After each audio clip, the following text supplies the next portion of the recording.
आप देख रहे हैं P24 लाइव और मैं परमिंदर शर्मा। हम अभी उपस्थित है हमारा मेडिकल कॉलेज में। जैसा कि मैं बता दूं कि आज यहाँ पे परशुराम भगवान का जन्म जयंती को लेकर मूर्ति का पूजा भी हुआ और 24 घंटे अखंड कीर्तन भी चला। तो हमारे साथ जुड़े हैं यहाँ विक्रम विधानसभा से नेता हैं और डॉक्टर अशोक गगन जी, जो विक्रम विधानसभा चुनाव के समय काफी बढ़ चढ़ के हिस्सा लिए थे। टिकट नहीं मिला, उसके वजह से इन्होंने चुनाव में आए भी नहीं। लेकिन ग्रामीण मुद्दा पर हम इनसे बात करेंगे कि चुनाव के समय काफी सारे नेता दिखते हैं फील्ड में, लेकिन चुनाव खत्म हो जाता है तो क्या ग्रामीण का मुद्दा खत्म हो जाता है? इस मुद्दा पर हम बात करेंगे।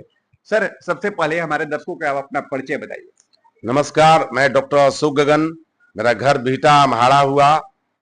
हम एक सामाजिक कार्यकर्ता के रूप में बिहार के अलग अलग जिलों में, अलग अलग प्रखंडों में विगत 35 वर्ष से काम कर रहे हैं।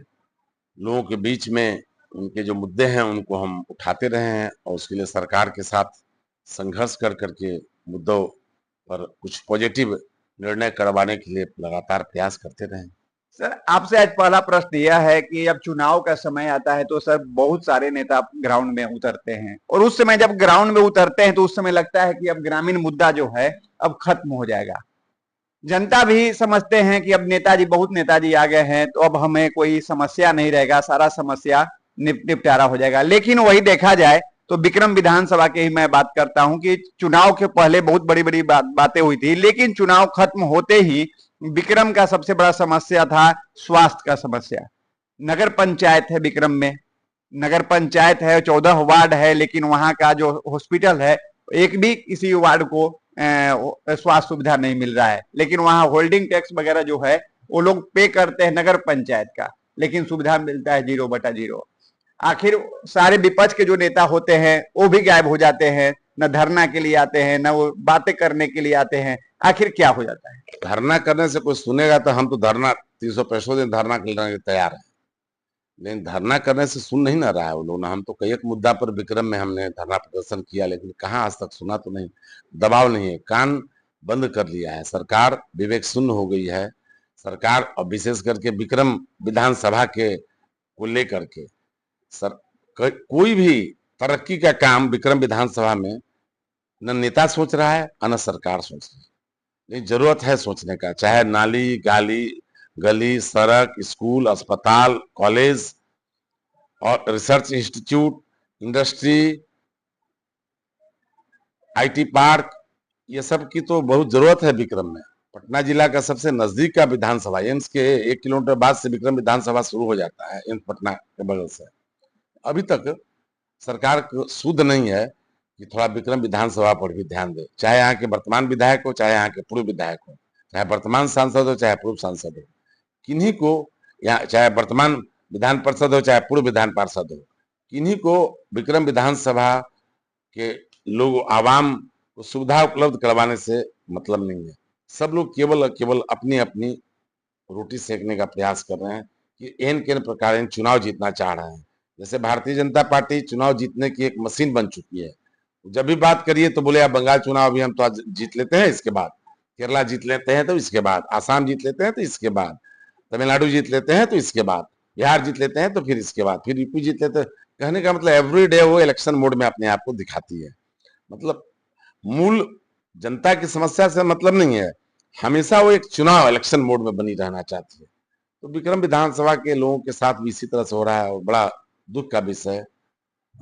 हमको लगता है कि एक सामाजिक कार्यकर्ता के रूप में विक्रम विधानसभा के जो भी गांव का बुनियादी जो समस्या है, पंचायत का बुनियादी जो समस्या है, उस पर काम करने का और त्वरित काम करने की जरूरत है। सर, सबसे बड़ा समस्या जनता के होता है थाना। जैसे कोई भी छोटा मोटा बात होता है या बड़े लेवल के बात होता है तो सबसे पहले वो मुखिया जी को थाना स्तरीय ही कार्रवाई होती है। लेकिन जो जहां तक आप देखे होंगे अधिकांशतः खबरों में, बहुत से खबरों में देखते हैं कि न्याय थाना से नहीं मिलता है जनता को, उल्टा उसके ऊपर झूठा केस में फंसा दिया जाता है और ना ही उसको नेता से सपोर्ट मिल पाता है। आखिर जनता तो जो होता है वो बीच में गुमराह रहता है और अपने ही घर में वो रोते बिलखते रह जाता है। आखिर इसको नेताजी को यहाँ पर इस भ्रष्टाचार के ऊपर सोचना चाहिए कि नहीं? नहीं, नेताजी को तो सोचना ही चाहिए भ्रष्टाचार के ऊपर, और उस पर कठोर कार्रवाई भी करनी चाहिए, चाहे विधानसभा के अंदर हो, चाहे विधान परिषद के अंदर हो, चाहे लोकसभा के अंदर हो, चाहे राज्यसभा के अंदर हो। बात उठा करके, उनको अधिकार है, जनता ने वही अधिकार तो दिया है, लोकतंत्र में वही अधिकार तो है कि जनता के हितों की रक्षा के लिए वो उस हाउस का प्रयोग करें। ये नहीं कर पा रहा है। और दूसरा है यहाँ प्रशासन की विफलता। अलग अलग जो समस्या है, चाहे किसानों की समस्या हो, चाहे युवाओं की समस्या हो, चाहे महिलाओं की समस्या हो, चाहे व्यवसायियों की समस्या हो, तो प्रशासन का भी कहीं कोई सहयोग नहीं है। प्रशासन बिल्कुल असहयोग रवैया के साथ आगे बढ़ रही है। वो केवल 30वां दिन अपना सैलरी लेना चाहते हैं, और साथ ही साथ जहां कुछ गड़बड़ करने का है वहां गड़बड़ भी करने का प्रयास कर रहे हैं। लेकिन समाज को और जागरूक होने की जरूरत है, और इन वैसे पदाधिकारियों से और ऐसे नेताओं से संघर्ष करने के, उनसे अपने अधिकार, हक और हकूक लेने के लिए प्रयास करने का जरूरत नीट मामला जो है लगातार बवाल चल रहा है सर, लेकिन न्याय नहीं मिल पा रहा है। सीबीआई के नाम पर उसको डाल दिया गया, लेकिन न्याय अभी तक नहीं मिला है। इसको आप किस रूप में देखते है। सीबीआई के पास तो 32-33 हजार केस पहले से ही लंबित है। ये एक और केस दे दिया तो उससे क्या फर्क पड़ता है? ये तो सब काम लोकल पुलिस को करना था, जिला पुलिस को करना था, राज्य पुलिस को करना था, यहाँ का सीआईडी को करना था। उन लोगों ने जब काम नहीं किया और मजबूरी में बात जब परेशान हो रही है सरकार, देख रही है कि युवाओं का मेरे ऊपर से अभी तुरंत चुनाव लड़े हैं, लड़ के आए हैं, जीत के आए 210 विधायक, अब युवाओं का भरोसा समाप्त हो गया, छात्रों का भरोसा मेरे ऊपर समाप्त हो गया, तो इसलिए इसको कहीं ना कहीं डाइवर्ट किया। तो डाइवर्ट करने के लिए उसने सीबीआई को सौंपा है। उसका न्याय दिलाना थोड़े उसका उद्देश्य है। न्याय दिलाना होता तो बहुत सारे तरीका थे। अब तक उसको नीट छात्रा हमारी बहन को, हमारी बेटी को न्याय मिल चुका होना चाहिए। क्या अगला चुनाव जब आएगा विधानसभा का, तो क्या उस समय कांग्रेस से आएंगे या फिर किसी और दल से आएंगे? क्योंकि कहीं न कहीं सूत्रों से पता चल रहा है कि कांग्रेस पार्टी को डॉक्टर अशोक गगन जी छोड़ रहे हैं। कौन आपको बता रहा है? हमको तो नहीं पता है। हम तो अभी आपके कांग्रेस पार्टी के तो पीछे देख रहे होंगे, छाप है, और हम कांग्रेस काहे छोड़ेंगे भाई? कांग्रेस पार्टी ने तो हमको बहुत कुछ दिया है। तो क्या ये अगले चुनाव में वापसी आएंगे? हम हैं ही तो वापसी, कहीं जाते तब ना वापसी आने की बात जरूरत पड़ती। विधानसभा में टिकट लेकर वो सब तो पार्टी का, हमारे नेतृत्व का काम है। पार्टी किसको टिकट देती है, किसको नहीं देती है। हम एक कार्यकर्ता के नाते, एक पार्टी के सिपाही के नाते, हमको जो पार्टी जो जिम्मेवारी देती है उसका हम निर्वहन कर रहे हैं। अभी जैसे अभी हमको बंगाल में भी हमको जिम्मेवारी दिया है, अभी हावड़ा जिला में भी हमको ऑब्जर्वर, एआईसीसी ऑब्जर्वर बना के भेजा गया है। हम जा रहे हैं, हम एक बार हो आए हैं, फिर अभी मैं परसों सुबह निकलूंगा। तो पार्टी जो हमको जिम्मेवारी देती है हम काम करते रहते हैं।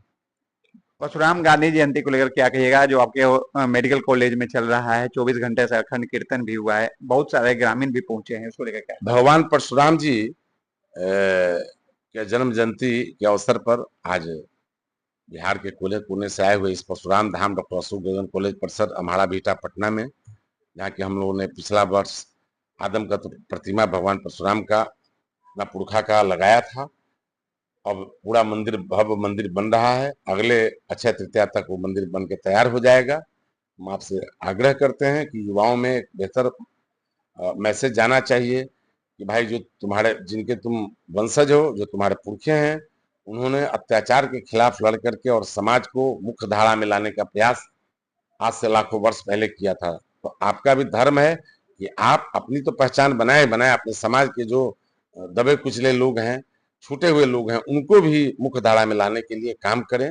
तभी आपका जो भगवान परशुराम के द्वारा जो किए हुए पिछले जो कार्य हैं उनको फलीभूत किया जा सकता है, और उनका मार्गदर्शन, उनके रास्ते पर चल करके हम अपने समाज को उस ऊंचाई पर हम फिर पुनः स्थापित करवा सकते हैं। बहुत बहुत शुक्रिया।